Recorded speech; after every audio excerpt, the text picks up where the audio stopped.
want to hear your main pillars of what is an effective building block of a strategy.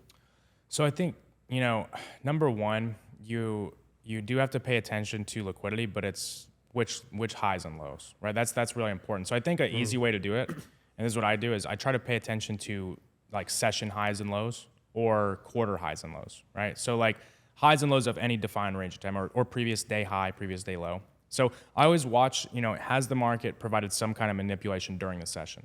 Because on every good trading day, you're going to get that. Now, whether it goes and sweeps out like a lot of people misunderstand and they look for it to just go clear out the entire Asian session in reverse. You don't have to have that much, right? But is it taking out some kind of time-based low?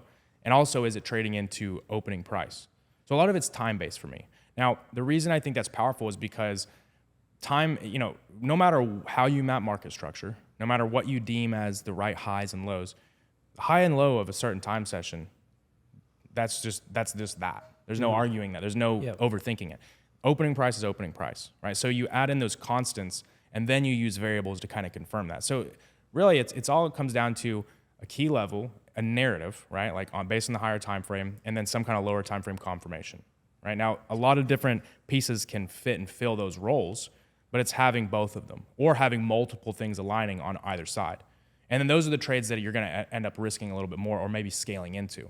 And those don't come that often. So essentially, it's just identifying where the market has given some kind of manipulation during the session, like where it's given some kind of move that has stopped a lot of people out, essentially, right?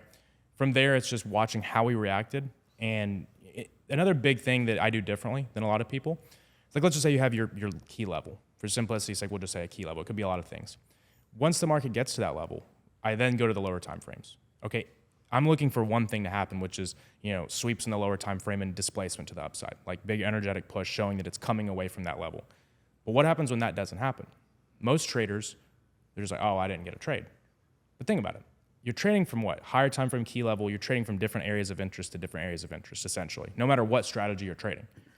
If you're wrong, and the market is clearly disproving that, there's another trade. Mm-hmm. So that was a big, big shift for me, was when I looked at things like that. And I started to take trades where, you're wrong on your bias, but you're able to quickly be nimble and quick on your feet to then shift directions. Right. That was a huge, huge step for me, was being able to do that and do it in a mechanical way, because that's a slippery slope, right? Because then a lot of people start over trading trying to do that. But as long as you have a structure to do it, it's because that you have to have frequency. Everything's a dichotomy in trading. You can try to overtrade, have too much frequency, or you can be too reserved, right? So that's in a nutshell. That's what I look for. So the kind of things you're mentioning, and I know a lot of traders will just be like, I do this, and I end up with, I market roll out. So I have Asia high, Asia low, then session high, session low, previous day low, week high, week low, structure points, trend, and then you have like 20 lines on your chart. Yeah. So how do you turn, and we also know, like, let's say we have a liquidity pool up here. Let's say it's a 4-hour high, for example, and then price goes up towards it. Therefore, internal price action is bullish leading towards it, naturally so. And then we start to clear it. So when we're in that clearing portion, one person would say, that's a bullish break of structure, I should look to buy. Another person will say, yeah, with the session volatility and whatever, it should be a buy. Other people will say, no, that's a sweep of a high and we should sell. So in these inflection points, I think the most important points in the market, which is around liquidity, how can you not get caught out in saying, this is a sweep, therefore sell, or this is a bullish breakout, I need to buy? How can you differentiate that intent in the market? Two ways. So number one is that once you reach the structure point, did it displace past it? Like, was there an energetic push past it on your higher time frame? So let's just say, if you hit a high and you create a fair value gap through it, okay, well, it's probably going to continue, right? That's first and foremost, even if the lower time frames confirm it. Like, oh, well, the lower time frames, well, it's probably just going to go in that fair value gap and move to the upside again. Now, once you start running out of gas, like once you stop creating fair value gaps, that's whenever I start to look for a sweep. But then, like, let's just say if we didn't create a fair value gap through a point of liquidity, or it barely, didn't even close beyond it, that's the strongest sign for me. Then I would go to the lower time frames and say, okay, like, are we starting to put in bearish characteristics, right? Are the lower time frames signaling that the market's kind of rearing back? So it's a two-part thing. Okay, so meaning to say, like, let's say we're in the portion of the sweep or the bullish breakout, we're unsure, and it's in a sweep of a supply zone, and you're seeing bullish fair value gaps. That's showing you that there is still buyers in control. Therefore, it doesn't matter what the sweeps are saying until you see the bearish fair value gaps develop, and then you'll look for a model to get in. Am I correct in saying not that? A bearish fair value, the lack of bullish fair value gaps. Okay, got it. So, sometimes of course anything's wrong. So like going back into that fail flip model I was talking about. Let's say if it comes into that higher time frame fair value gap, but the lower time frame isn't doing what a bullish market would do. Like I always am asking myself, okay, like what's the narrative? And then once I establish that, well, if that narrative's correct, what should the lower time frames be doing? Because if they're doing the exact opposite, okay, cool, you have a trade in the opposite direction down to the next key level. But yeah, it's essentially waiting for a very clear sign the market is going to reject that high or is going to, it is a sweep. Because that's another thing I think that I used to fall into a trap of. Once you learn this concept of liquidity, everything just becomes a liquidity. And that's very dangerous because, I mean, think about it. Go look at a chart. Like anyone who's watching this, pause this. Go look at a chart and tell me on a higher time frame how many candles are part of a continuation versus a reversal. Way more, right? So getting this kind of like idea that you're just going to trade reversals, that's just the most toxic thing you can do. Because if, yes, you trade lower time frame reversals that go with the higher time frame. Yes. You know what I mean? So many people, like you kind of plot out the road, so to speak, on the higher time frame, then zoom in and figure out where the price almost needs to like go get fuel. I like thinking of like this, like let's say if you have like a road trip, right? If you zoom in, you're gonna have to like stop at gas stations. You have to stop and get fuel. It's funny I use the same analogy. Really? Yes, That's crazy. yes. Yeah. It's I can't remember if I heard that somewhere or not, but it's just a good way to remember it because you don't just because you're stopping for gas, you're not changing up the whole direction, right? And a lot of people get sucked into those lower time frames and everything's a liquidity sweep. Everything's a reversal. Right? So on this analogy, because this is the one I also use, you can get to certain points in the market where, well, at each stage there's probable roadmaps that could happen. And there are certain points where it's too confusing, and that's when you shouldn't take action because there's too many potential equally valid options. But then in other areas, there's only a few. Let's say we swept a 4-hour high, and then we're getting M15 bearish. It's like, okay, we had a higher time frame sweep, we've got that fuel, and the roadmaps therefore are more likely to be towards the bearish side.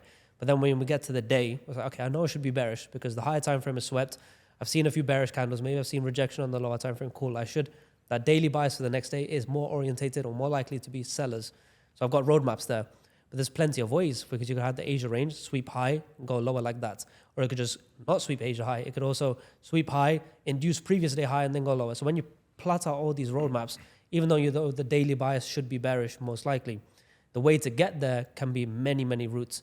And usually what I do then is use markers of time. So okay, let's say checkpoints based on time.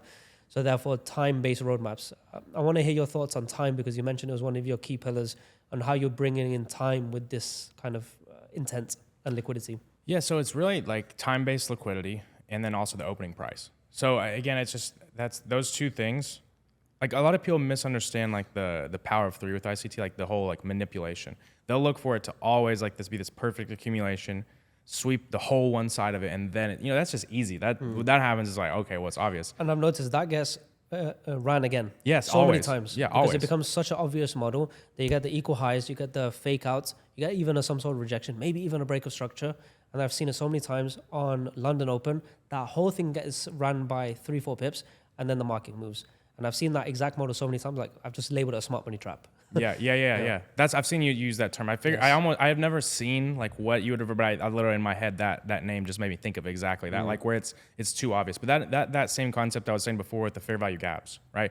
So let's just say like the market is, it's sweet or it hit these levels where it should reverse. Okay, well if it doesn't start, like if it first of all it creates a fair value gap through it, that's a sign. Okay, like it's gonna make at least one more low.